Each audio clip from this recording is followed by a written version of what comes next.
April 2025ला मी पुन्हा एकदा बेनामी ट्रान्झॅक्शन प्रोहिबिशन ॲक्ट खाली कारवाई व्हावी, जप्ती जशीच्या तशी ठेवावी सगळ्या प्रॉपर्टीजवर. ह्याच्यासाठी मी एप्रिल 25मध्ये IT डिपार्टमेंटला तसं पत्र दिलं. त्याच्यावर कारवाई सुरू झाली. ती कारवाई सुद्धा पॅरलली चालू आहे आणि हे सगळे ऑफेन्सेस आहेत ते सगळे एकात एक आहेत. म्हणून हे ईडीच्या PMLA कोर्टनी हे आत्ता जी स्पेशल केस नंबर 2-3 मध्ये जी ऑर्डर पास केली आहे, द जज हॅज एर्ड असं मी CJना पत्र लिहिलंय. ही has erred in passing this order आणि मला ते आता चॅलेंज करून त्याच्यावर या ऑर्डरवर स्टे घेऊन पुन्हा ही चौकशी जशी होती तशी करण्यात यावी असा विनंती अर्ज मी आत्ता चीफ जस्टिसना दुपारी पाठवला. या व्यतिरिक्त मी आता भारताच्या चीफ जस्टिसना, कोलेजियमना, प्रधानमंत्र्यांना आणि मुख्यमंत्र्यांना जे महाराष्ट्राचे लॉ अँड ज्युडिशरी मिनिस्टर आहेत त्यांना पाठवणार आहे. आता हे जे मी नेहमी म्हणते ना की सगळे एका माळेचे मणी आहेत, सगळे एका माळेचे मणी आहेत, ते कसे आहेत ते मी दाखवते. भुजबळांविरुद्ध जे महाराष्ट्र सदन घोटाळ्यात सेशन्स कोर्टनी त्यांना सोडून दिलं, डिस्चार्ज दिला. डिस्चार्ज दिल्याबरोबर खरं तर अँटी करप्शन ब्युरोनी त्याच्या विरुद्ध अपील करायला हवं, हायकोर्टात जायला हवं. ते हायकोर्टात जावं असं जे PP होते त्यांनी लॉ अँड ज्युडिशरीला लिहिलं.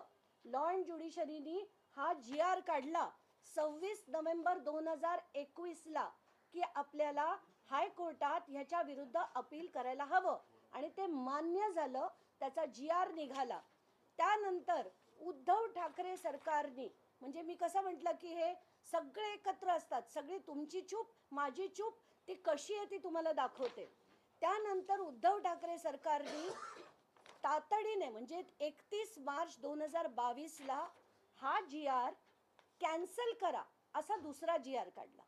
म्हणजे भुजबळांच्या विरुद्ध अपील करण्यात येऊ नये असा GR हा 31 मार्चला उद्धव ठाकरे मुख्यमंत्री असताना काढण्यात आला. त्यानंतर एक सुहास कांदे नावाचे एक व्यक्ती आहेत, त्यांनी अधिवेशनात लावून धरलं होतं की यांच्या विरुद्ध एक आमदार आहेत त्यांनी लावून धरलं की छगन भुजबळांविरुद्ध हे चुकीचं झालंय, हे परत अँटी करप्शन ब्युरोनी कारवाई केली पाहिजे असं त्यांनी अधिवेशनात मांडलं.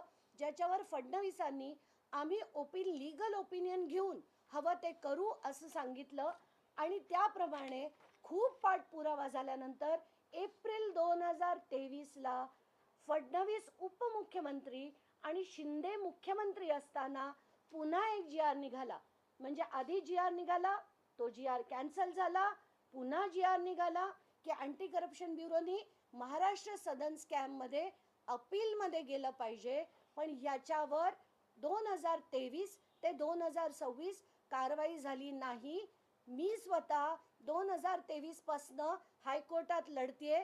ते मॅटर 5 जजेसनी नॉट बिफोर मी केलं. मी सुप्रीम कोर्टात गेले, तिथे माझे जुने आम आदमी पार्टीचे सहकारी होते, ते मॅटर लढले आणि मग ते पुन्हा मुंबई हायकोर्टाच्या एका जज पुढे ठेवण्यात आलं.